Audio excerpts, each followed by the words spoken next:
The sky over New York City turned dark, not because of clouds or an approaching storm, but because something enormous was blocking the sun. At first, people thought it was a trick of the light or some kind of strange weather phenomenon. But as they looked up, their confusion turned to fear. Massive ships, each one bigger than the tallest skyscraper, hovered silently above the city. They shimmered with an eerie glow, pulsing faintly like living beings. The air felt heavy, charged with energy that made everyone's skin tingle. Jake Miller stood on the rooftop of his apartment building, staring at the alien fleet. His heart pounded in his chest as he tried to make sense of what he was seeing. He had served in the Marines years ago, but now he was just a civilian, a mechanical engineer who spent most days fixing machines in a small workshop. Beside him, his younger sister Laura clutched her phone tightly, her fingers trembling as she scrolled through news feeds and social media. Everyone was talking about the same thing. The ships had appeared all over the world, hovering above every major city. "No one knows what they want," Laura said, her voice shaking. "They haven't said anything yet." Jake didn't respond. He couldn't take his eyes off the largest ship, which seemed to be positioned directly above Times Square. It was shaped like a jagged blade, its surface covered in patterns that shifted and changed like liquid metal. For a moment, he wondered if this was some kind of advanced human technology being tested. But deep down, he knew better. This wasn't Earth-made. Whatever these things were, they weren't from here. Then it happened. Without warning, beams of blinding light shot down from the ships, striking buildings and streets below. Explosions erupted across the city, sending plumes of smoke and debris into the air. People screamed, running in every direction as chaos engulfed the streets. Jake grabbed Laura's arm and pulled her back inside the building, slamming the door shut behind them.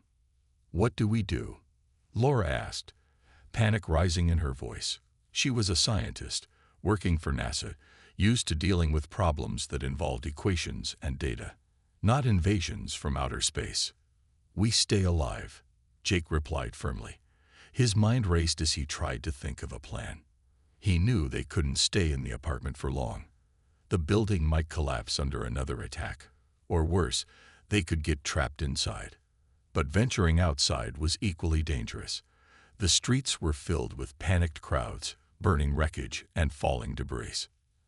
As they hurried down the stairs, Jake's phone buzzed in his pocket. It was a message from an old friend, Alex Carter, a scientist he'd met during his time in the military. The text was short and urgent. "If you are still alive, come to the underground lab. We need your help." Jake showed the message to Laura. "Do you know where this place is?" She nodded quickly. "Yes, it's one of our secure facilities. What are we waiting for?" They stepped out onto the street, dodging flames and shattered glass. The scene was apocalyptic. Cars lay overturned, their alarms blaring endlessly. Bodies littered the ground, some motionless, others crying out for help. Jake clenched his fists, feeling a mix of anger and helplessness. How could humanity fight something like this? These aliens had weapons far beyond anything humans possessed. But even as despair threatened to overwhelm him, Jake felt a spark of determination ignite within him. If there was any chance to fight back, to protect his sister and the rest of humanity, he would take it. No matter how impossible the odds seemed, he refused to give up without a fight. As they made their way toward the underground lab, Jake glanced back at the alien ships looming overhead. Their presence was terrifying, but also strangely mesmerizing. Whoever, or whatever, they were, they had declared war on Earth, and Jake knew one thing for certain. Humanity wouldn't go down without a fight. The underground lab was a maze of dimly lit corridors and humming machinery. Jake and Laura followed Alex Carter, who led them through the facility with quick, nervous steps. The air smelled faintly of metal and burnt wires, and the sound of distant voices echoed off the walls. Everyone in the lab seemed to be working frantically, their faces tense with fear and determination. "This way," Alex said, pushing open a heavy steel door.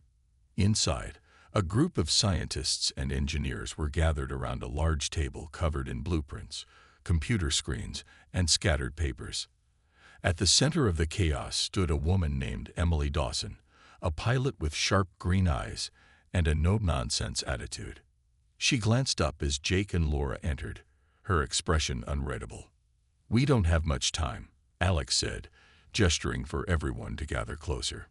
"The aliens, let's call them the Varnock, are hitting us hard. Every major city is under attack, and our defenses are useless against their technology." Jake frowned. "What do we know about them? Why are they doing this?" Alex hesitated before answering. "Not much yet.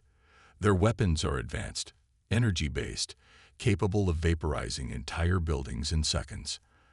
As for why, we're guessing it's resources.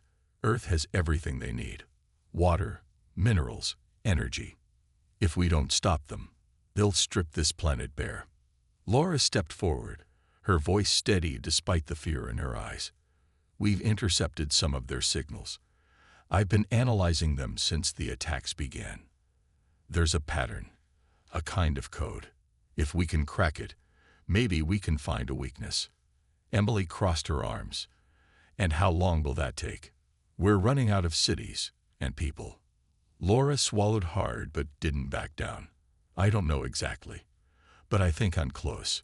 With more help, maybe a few hours." Jake looked at his sister, pride swelling in his chest. She had always been the smart one, the one who could solve problems when no one else could. He turned to Alex. "What about weapons? Can we fight back?" Alex shook his head grimly. "Our current tech is outdated compared to theirs. Missiles, fighter jets, they're all useless. But," he paused, glancing at Laura, "if she's right about finding a weakness, there might be a chance. We just need something to exploit. That's where you come in." Alex continued, looking at Jake. "You're an engineer. You've worked on military projects before. We need someone who can design countermeasures fast.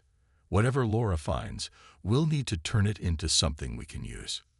Jake nodded, feeling the weight of responsibility settle on his shoulders. "All right, let's get to work."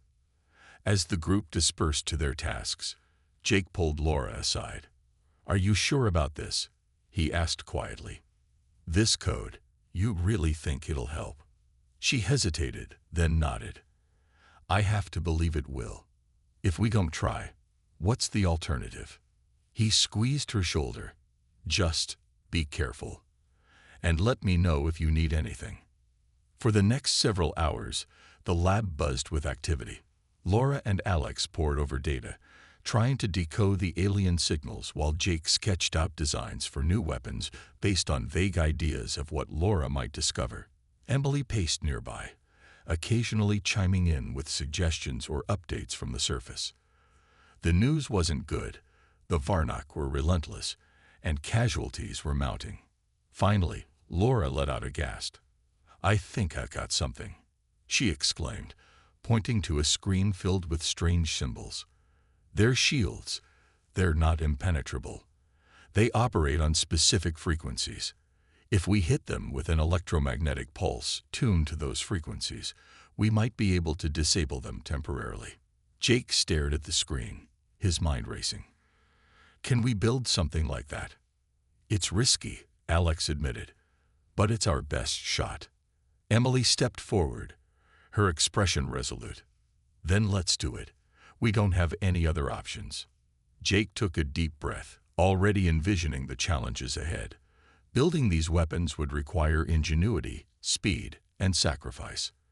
But as he looked around the room at the determined faces of his teammates, he felt a flicker of hope. Humanity might be outnumbered and outgunned, but they weren't out of ideas yet. The lab was alive with activity as Jake, Laura, and the team worked tirelessly to turn Laura's discovery into a weapon. The idea was simple in theory, but incredibly difficult to execute. They needed to create devices that could emit electromagnetic pulses, EMPs, tuned to the specific frequencies of the Varnock shields.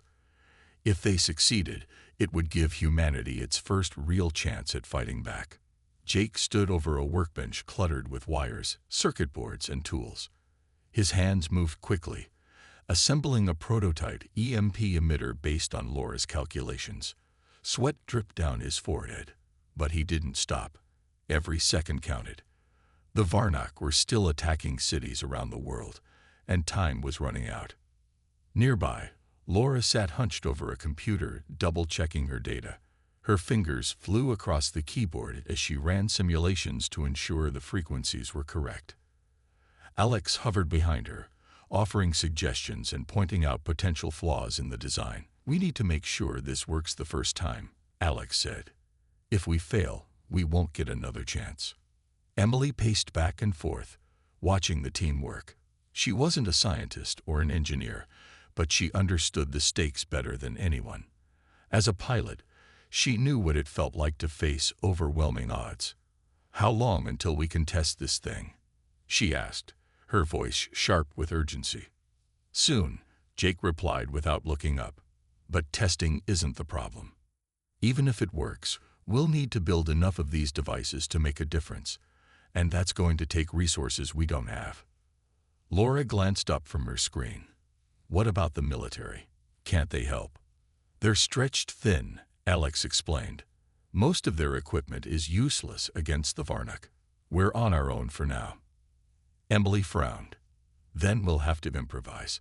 Scavenge parts from old planes, cars, anything we can find. It's not pretty, but it's all we've got." Jake nodded. "All right, let's split up. Emily, you and I will go topside and gather materials. Laura, keep refining the design.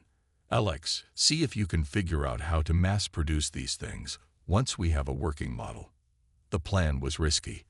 Going outside meant risking their lives, but staying put meant waiting for the Varnock to finish them off. Jake and Emily suited up in whatever protective gear they could find, thick jackets, helmets, and goggles, and headed for the surface. Above ground, the city was unrecognizable. Buildings lay in ruins, their skeletal remains jutting into the sky like broken teeth. Smoke filled the air, making it hard to breathe. Fires burned unchecked, casting an orange glow over the desolate streets. Jake and Emily moved cautiously, sticking to the shadows to avoid detection by the Varnock drones patrolling the area. They reached an abandoned garage and began searching for useful parts. Jake found a stack of batteries and wiring, while Emily located a damaged satellite dish that could be repurposed as an antenna. "This should work," she said, holding it up for Jake to inspect. As they loaded their haul into a makeshift cart, a loud hum filled the air. Jake froze, his heart pounding. "Get down," he whispered urgently, pulling Emily behind a pile of rubble. A Varnock drone floated overhead, its glowing red sensors scanning the area. They held their breath, praying it wouldn't spot them. After what felt like hours, the drone moved on, disappearing into the haze. Jake exhaled slowly. "Let's get out of here," he muttered, pushing the cart toward the lab's hidden entrance. Back underground, Laura greeted them with a mix of relief and excitement. "I think I've improved the design," she said, showing them a revised blueprint. "It's more efficient, but it'll still take time to build." Jake set the scavenged parts on the table. "Time is something we don't have, but we'll make it work. We have to." As the team resumed their efforts, a sense of determination settled over them. They were exhausted, scared, and outnumbered, but they refused to give up. Humanity's survival depended on their success, and they were determined to rise to the challenge. The underground lab was a hive of activity as the team worked around the clock to build the EMP weapons. Jake, Laura, Emily, and Alex barely slept, their bodies fueled by adrenaline and the knowledge that failure wasn't an option. The first prototype was finally ready, a small device housed in a metal casing with wires snaking out like veins. It looked crude, but it was their best hope. "This is it," Jake said, holding up the device. His hands were blackened with grease, and his face was streaked with dirt, but his eyes burned with determination. "If this works, we'll have a fighting chance." Emily stepped forward, her arms crossed. "How do we test it?" We can't exactly ask the Varnock to stop attacking, so we can try it out. Laura nodded. We don't need a Varnock ship. We just need something with a power source strong enough to simulate their shields. I've been thinking about using one of the old generators in the storage room. If we tweak it, we might be able to mimic their shield frequencies. Alex rubbed his chin thoughtfully. It's risky. If the generator overloads, it could blow half the lab apart. But it's the only way. Jake set the prototype down carefully. All right, let's do it. But everyone stays back while I set it up. If anything goes wrong, I don't want anyone else getting hurt. No way, Emily interrupted. You're not doing this alone. If something happens, we're all in this together. Jake hesitated but nodded. He knew arguing with Emily was pointless. She was as stubborn as he was. Together, they carried the generator into a reinforced testing chamber, while Laura monitored the setup from behind a protective glass wall. Ready? Jake asked, glancing at Emily. She gave him a sharp nod, her jaw clenched. He flipped the switch on the prototype, and a low hum filled the air.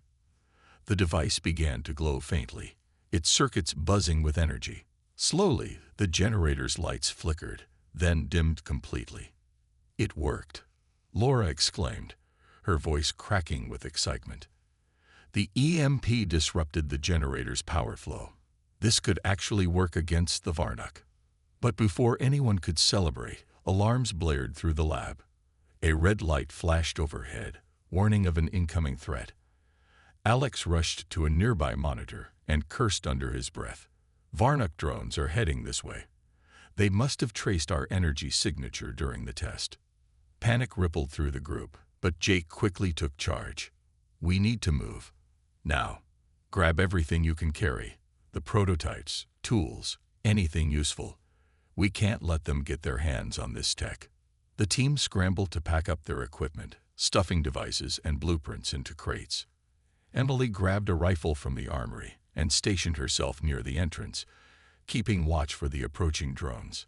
Hurry up, she shouted, her voice tight with tension. Laura hesitated, clutching a stack of papers. What about the data? If we lose this, we'll have to start over. We're not losing it, Jake said firmly, snatching the papers from her and shoving them into a waterproof bag. Stick close to me. Just as they finished loading the last crate onto a cart, the sound of explosions echoed above them. The Varnock had found the lab's hidden entrance. Dust rained down from the ceiling as the walls shook violently. Move, Alex yelled, pushing the cart toward a secondary exit. The team sprinted through narrow tunnels, the rumble of collapsing earth following close behind. Emily brought up the rear, firing blindly into the darkness to hold off any drones that might follow. Finally, they burst into an abandoned subway station, gasping for air. The space was damp and cold, lit only by the faint glow of emergency lights. Jake turned to the others, his chest heaving. We made it, for now. Emily leaned against a wall, lowering her weapon. That was too close. What's the plan now? Jake glanced at the crates of equipment and the exhausted faces of his teammates. We regroup, then we fight back. Those drones won't stop coming, not until we take the fight to them. Laura tightened her grip on the bag of data. Then let's make sure we're ready. Despite the chaos and fear, a spark of hope flickered within the group. They had survived the attack, and they had created something powerful enough to challenge the Varnock. It wasn't much, but it was enough to keep going. Together, they would find a way to turn the tide. The subway station was quiet except for the sound of dripping water and the occasional groan of shifting metal above.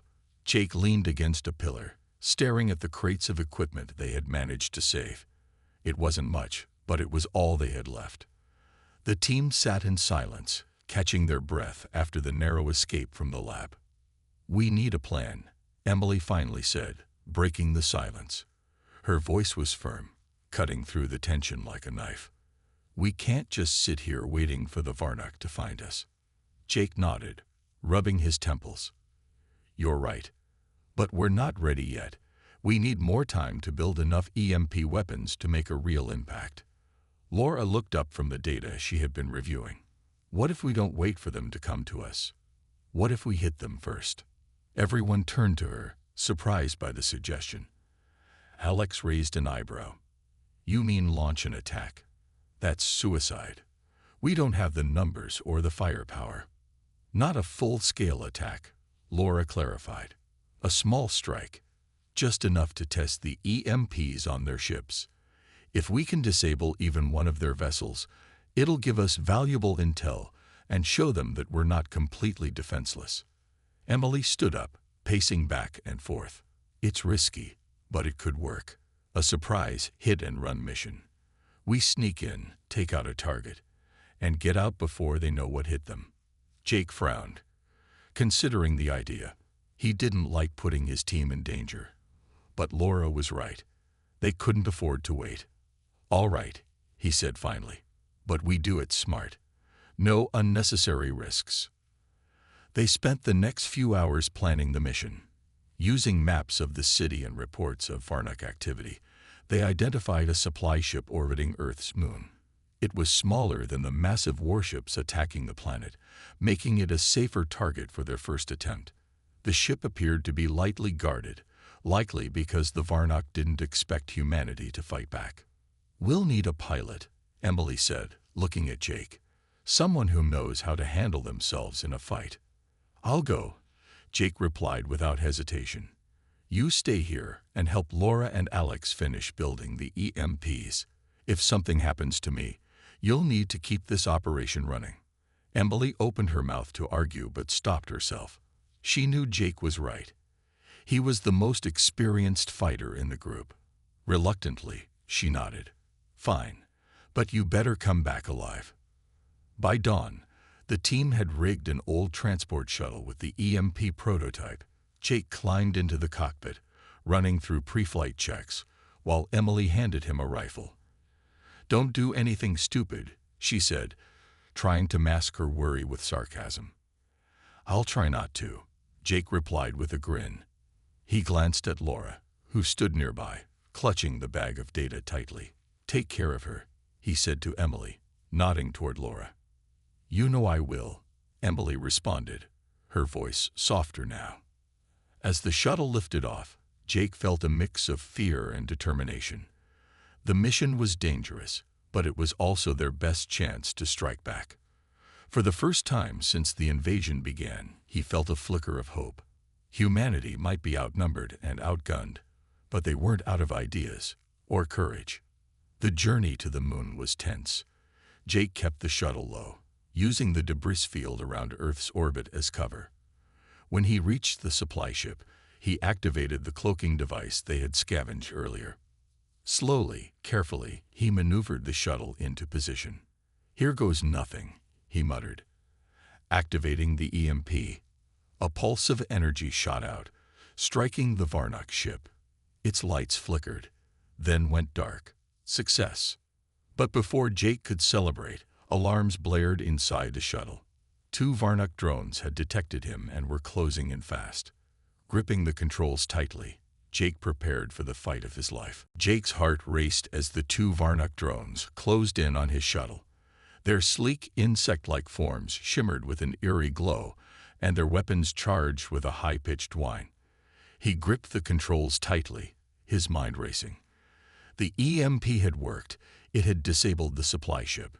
But now he was trapped, surrounded by enemies. Come on, think, Jake muttered to himself. He couldn't outrun the drones. They were faster and more maneuverable. His only chance was to use the environment to his advantage. The moon's surface was littered with craters and jagged rocks, perfect for hiding. He swung the shuttle into a sharp dive, skimming low over the rocky terrain. The drones followed, their weapons firing bursts of energy that narrowly missed the shuttle. Jake gritted his teeth as one shot grazed the hull, sending sparks flying inside the cockpit. The damage wasn't critical, but it wouldn't take much more to disable the ship. Hold together, he whispered, patting the control panel like it was an old friend.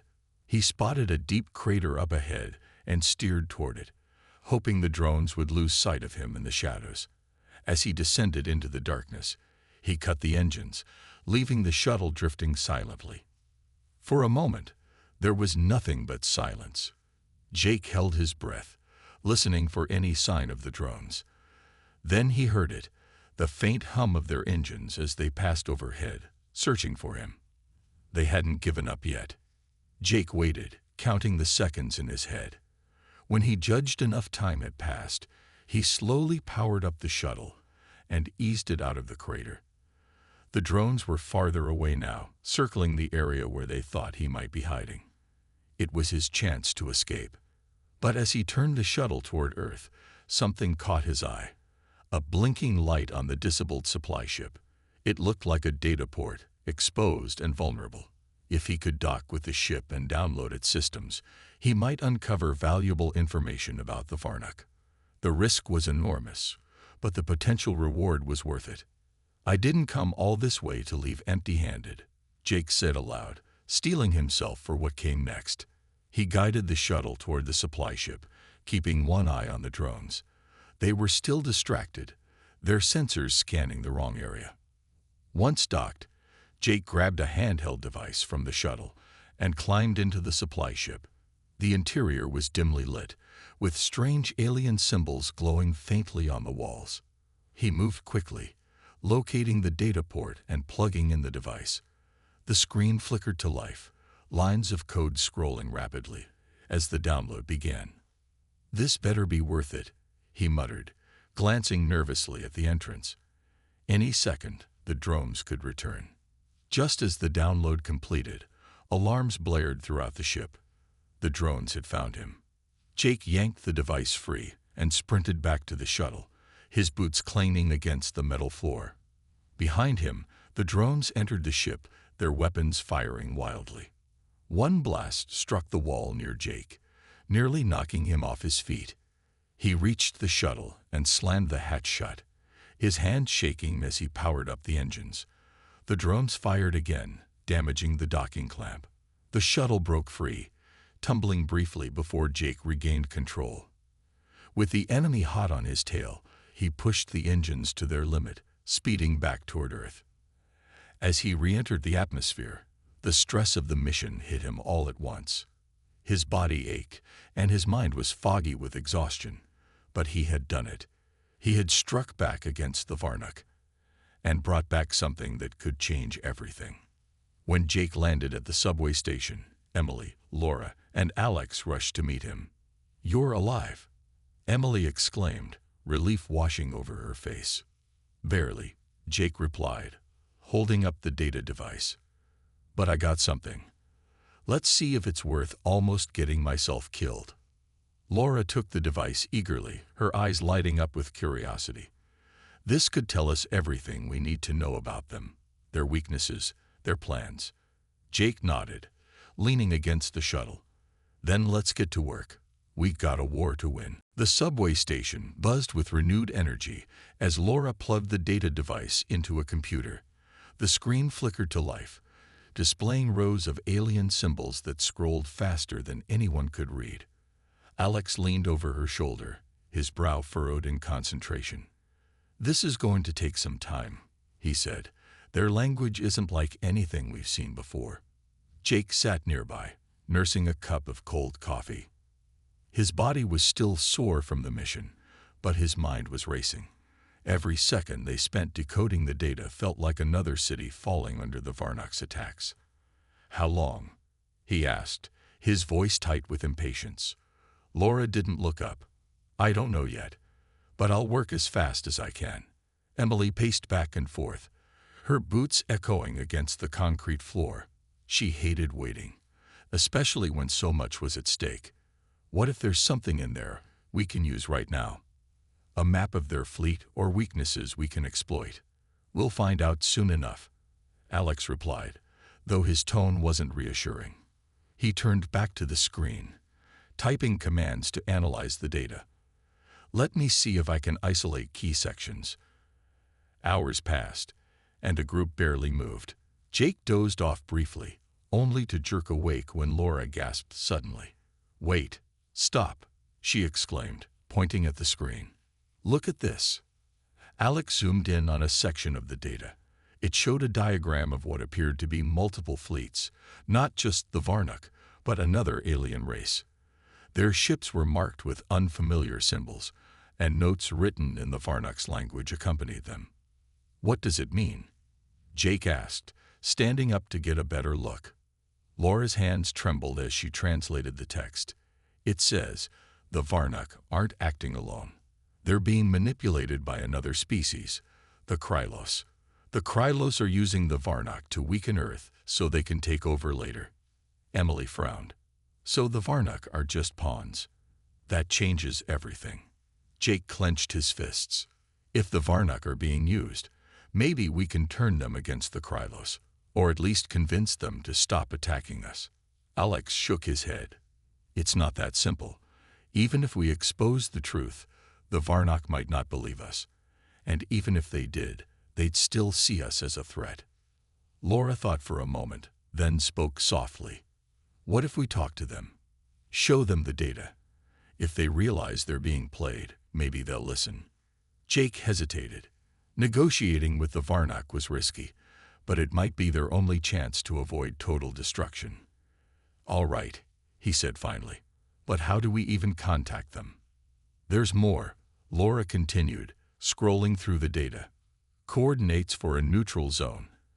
An area where the Varnuk meet with other species. If we go there, we might be able to speak with one of their commanders." Emily crossed her arms. "You want us to walk into an alien meeting ground and ask for peace? That sounds insane." "It's our best shot," Jake replied firmly. "We can't keep fighting like this. We need allies, or at least a way to end this war before the Krylos show up." The team worked quickly to prepare for the journey. They loaded the EMP weapons onto a captured Varnuk shuttle, hoping its design would help them blend in. Laura copied the data onto a portable drive, while Alex rigged the shuttle's systems to mimic Varnuk technology. Emily double-checked their weapons, ensuring they were ready for any surprises. As they boarded the shuttle, Jake glanced at his teammates. "This is dangerous," he admitted, "but if we succeed, we might save billions of lives." Laura nodded, clutching the data drive tightly. "We have to try." The shuttle lifted off, heading toward the coordinates for the neutral zone. As they flew, Jake couldn't shake the feeling that they were walking into a trap. But he also knew they had no other choice.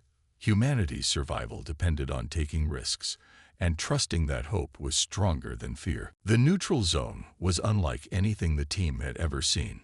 Floating in the vast emptiness of space, it looked like a massive ring made of glowing metal and strange crystalline structures. The Varnuk shuttle approached cautiously, its systems blending in with the other ships docked around the structure. Jake gripped the controls tightly, his eyes scanning for any sign of danger.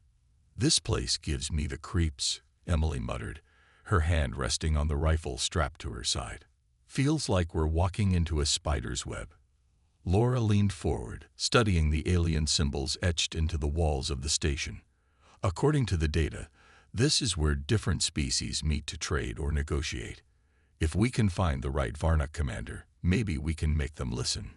Jake nodded. "Let's hope so. Keep your weapons ready, but don't do anything unless I say so. We're here to talk, not fight." The shuttle docked smoothly, and the team stepped out into a wide corridor lit by pulsing blue lights. The air was cool and carried a faint metallic smell. Strange creatures moved past them, some humanoid, others completely alien, but none seemed to notice the humans. Jake led the way, following the map Laura had pulled from the data drive. After several tense minutes, they reached a large chamber filled with floating holograms and glowing control panels. In the center stood a tall figure clad in dark armor, its face obscured by a helmet that shimmered with shifting patterns. This was Commander Zorith, a high-ranking Varnuk officer known for questioning his species' warlike ways. Jake stepped forward, raising his hands to show he wasn't armed. "Commander Zorith," he said slowly, hoping the translation device Alex had rigged would work. "We need to speak with you." The commander turned, his glowing eyes narrowing as he studied the group. "Humans," he replied in a deep, distorted voice. "You dare come here." "We didn't come to fight," Jake said quickly. "We came to show you something." He gestured to Laura, who held up the data drive. "This proves the Krylos are using your people. They're planning to betray you once Earth is destroyed." Zorath hesitated, then motioned for them to follow him into a smaller room. Inside, he activated a console, and Laura plugged in the drive. The screen displayed diagrams of the Krylos fleet and notes detailing their plans. Zorath studied the information silently, his expression unreadable. Finally, he spoke. "If what you say is true, then my people have been deceived. But why should I trust you? You are our enemy." "You're right. We've fought each other," Jake admitted. "But if the Krylos win, none of us will survive. Work with us, and we can stop them together." Zorath considered this for a long moment. "You're kind to show courage coming here." "Very well. I will take this information to my leaders. But know this, if you betray us, there will be no mercy." Jake nodded. "Understood. Thank you." As they left the station, the team felt a flicker of hope. It wasn't a guarantee of peace, but it was a start. Back on the shuttle, Emily let out a shaky breath. "Do you think he'll actually help us?" "He might," Laura said softly. "Even if he doesn't, at least we tried." Jake stared out at the stars as the shuttle sped toward Earth. "For now, all we can do is prepare. Whether the Varnak join us or not, the Krylos are coming. And when they do, we'll be ready." The Krylos fleet arrived without warning, blotting out the stars with their massive ships. They were unlike anything humanity had faced before. Sleek, black vessels that seemed to absorb light rather than reflect it. Their weapons were even more advanced than the Varnaks, capable of tearing through Earth's defenses like paper. The final battle had begun. Jake stood on the bridge of one of the Eclipse fighters, gripping the controls tightly. Around him, pilots from both Earth and the Varnak prepared for the fight of their lives. It was a strange alliance, born out of desperation, but it was all they had. Laura and Alex had worked tirelessly to upgrade the EMP weapons, making them more powerful and precise. Now it was up to Jake, Emily, and the others to use them effectively. "Everyone ready?" Emily's voice crackled over the comms. She was leading a squadron of human pilots, her fighter darting through space like a hawk. "This is it. No turning back." Jake nodded, though no one could see him. "Stay sharp. We only get one shot at this." The first wave of Krylos ships surged forward, firing energy beams that lit up the darkness. Explosions erupted around the Allied fleet as pilots scrambled to evade. Jake's ship shuddered under the impact of a near miss, but he kept his focus. He locked onto a Krylos cruiser and fired an EMP pulse. The enemy ship's shields flickered and died, leaving it vulnerable to follow-up attacks. "Yes," Jake shouted, adrenaline coursing through his veins. "It works." But the victory was short-lived. More Krylos ships poured into the fray, their numbers overwhelming. Jake's heart sank as he watched several Varnak fighters explode under relentless fire. The Alliance was holding, for now, but they couldn't keep this up forever. Emily's voice cut through the chaos. "Jake, we need to take out their flagship. If we can disable it, the rest of the fleet might fall apart." Jake gritted his teeth. The flagship was heavily guarded, its shields impenetrable. "How do we even get close?" "I'll draw their fire," Emily replied. "You slip in behind me and hit them with everything you've got." "No way," Jake shot back. "That's suicide." "It's our only chance," Emily said firmly. "Trust me." Before Jake could argue, Emily's fighter zoomed ahead, drawing a swarm of Krylos drones after her. Jake clenched his jaw and followed, weaving through the chaos. His hands moved instinctively over the controls, dodging blasts and debris as he closed in on the flagship. Finally, he reached the target. With a deep breath, Jake activated the EMP weapon and fired. A massive pulse of energy surged toward the flagship, striking its shields. For a moment, nothing happened.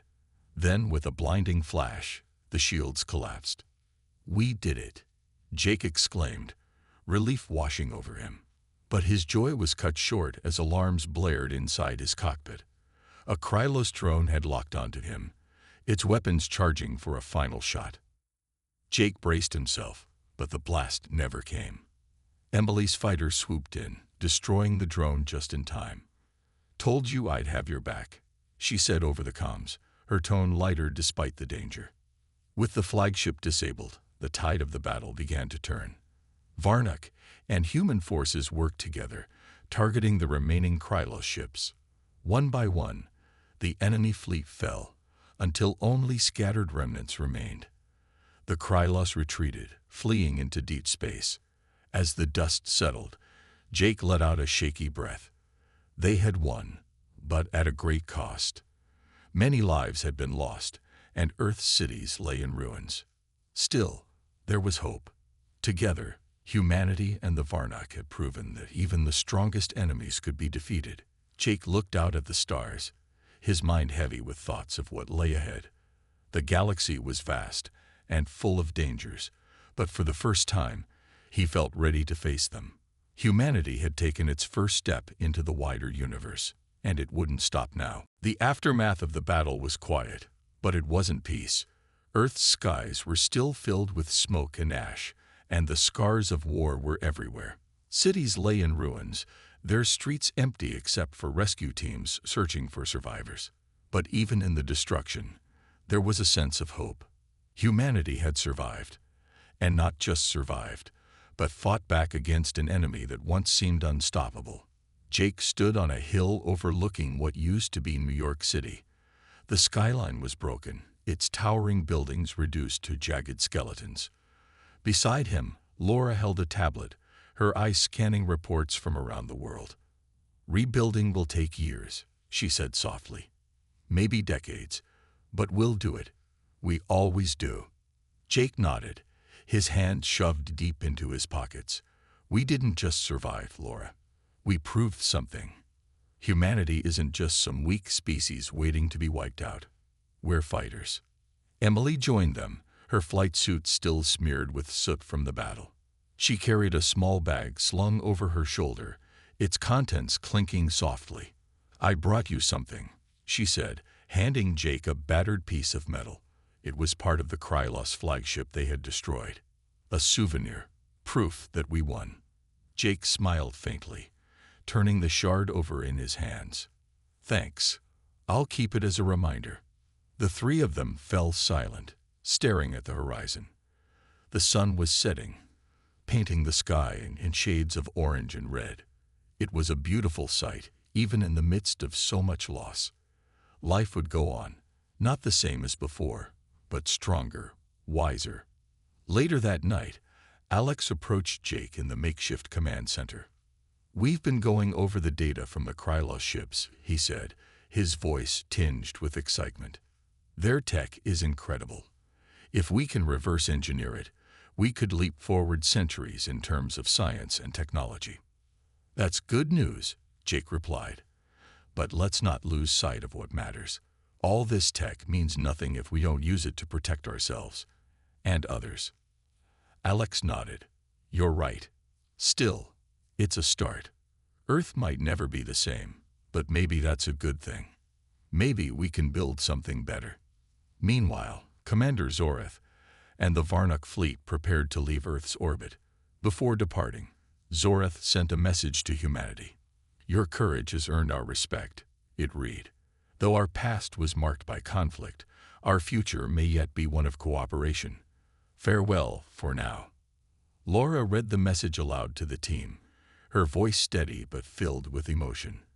"They're leaving, not as enemies, but as allies." Emily smirked. "Guess we made an impression." Jake chuckled softly, though his expression soon grew serious. "This isn't the end. There are other threats out there, other races who might see Earth as weak. We need to stay ready." "We will," Laura said firmly. "And next time, we won't be caught off guard."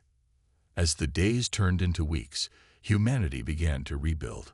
Factories reopened, powered by new technologies adapted from alien designs.